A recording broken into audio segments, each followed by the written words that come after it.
Arcadian Vanguard presents The Wrestling News in your daily wrestling newscast for Saturday, March 11th, 2023. Good morning, I'm Mike Sempervive. We begin today with news that Rey Mysterio will headline the 2023 class of the WWE Hall of Fame inductees. The announcement was made last night on Smackdown, broadcast live on Fox from the PPG Paints Arena in Pittsburgh.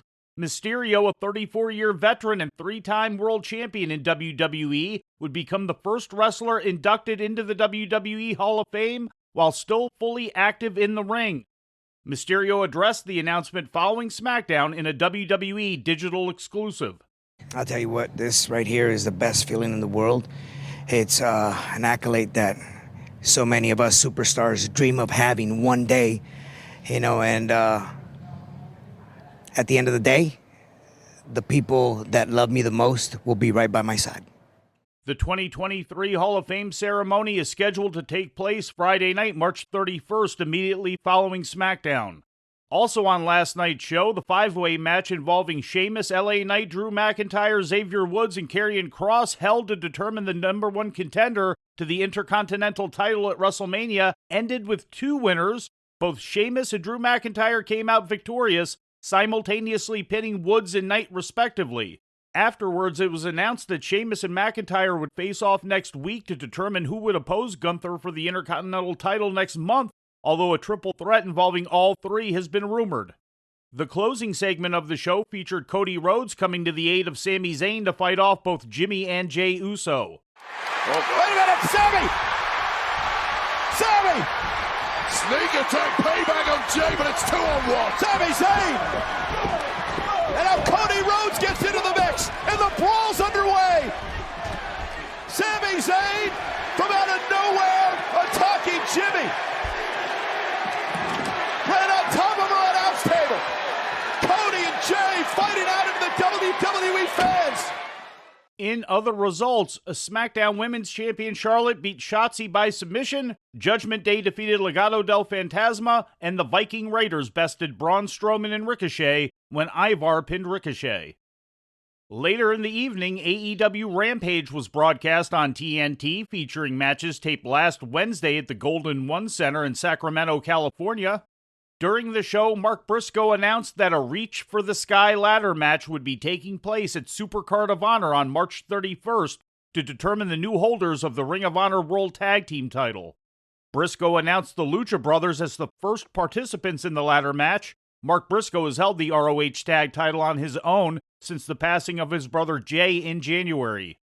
In the main event of Rampage, Riho pinned Nyla Rose. However, after the match, Riho was beaten down by both Rose and Marina Shafir. Next to hit the ring were the trio of Toni Storm, Ruby Soho, and Saraya, who spray-painted the fallen Riho. Person from Winnipeg.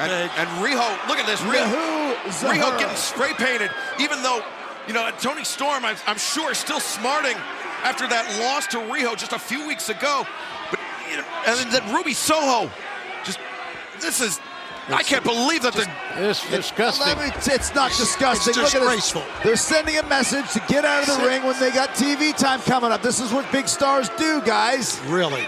Disgraceful is right. In other results, Sammy Guevara pinned Action Andretti after an illegal assist from Daniel Garcia in the opener, and Konosuke Takeshita defeated Preston Vance. In more WWE news, the company is expected to meet with potential buyers next month for a series of first-round bids, according to a CNBC report. The report did not indicate specific buyers WWE would be meeting with, but it was reported that the most likely candidate would be Endeavor Group Holdings, although Endeavor CEO Ari Emanuel seemed to infer on an earnings call in February that his company would not pursue a purchase of WWE. Also mentioned as a potential buyer was the Saudi Arabian Public Investment Fund, which has been mentioned in the past. The report stressed that despite the upcoming meetings with interested buyers, a sale of the company is not guaranteed. WWE is also in talks to bring a major stadium show to Western Australia, according to a report in the Wrestling Observer newsletter. The deal would reportedly be similar to the one which saw WWE present the Super Showdown pay-per-view in Melbourne in 2018, headlined by a Triple H against The Undertaker match.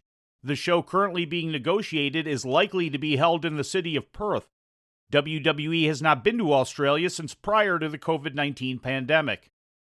In legal news, independent wrestlers Vic Delicious and Hale Collins have served WWE with cease and desist notices pertaining to their use of the Now as a nickname for Austin Theory, according to an exclusive story in the Hudson Valley Post. Delicious and Collins, who have wrestled together as a tag team known as the Now since 2006, claim that they have the term trademarked and that WWE is infringing on their intellectual property. Quote, "We have sent 2 cease and desist letters to WWE. They acknowledged one and said they would look into it. Looking into it doesn't stop them from being on TV," unquote, said Delicious, real name Rob Bagley. Bagley also acknowledged that if WWE did not stop using the phrase, they would have no choice but to file suit. The Now first formed as a team in 2006 in New York and Connecticut-based independents Defiant Pro Wrestling and Northeast Wrestling, and have since appeared for several other independents, including House of Hardcore, Big Time Wrestling, and ISPW. They most recently used the name in NWA, where they wrestled throughout 2022. And turning to Japan, New Japan Pro Wrestling's annual New Japan Cup tournament rolled on today in Aichi at Dolphins Arena. The second round of the tournament kicked off with 2 matches. In the first, Tetsuya Naito defeated Chase Owens, and in the other, Sanada knocked off Kenta. Teammates in the Los Ingobernables faction, Naito and Sanada will now face off in the quarterfinals on March 17th. The second round of the tournament continues on Sunday in Shiga with 2 bouts, Tama Tonga against Aaron Hanare and Hiroki Goto against Kyle Fletcher. And before we leave you today, we'd like to remind you that however you consume your content, you can find the wrestling news 24 hours a day and 7 days a week across social media.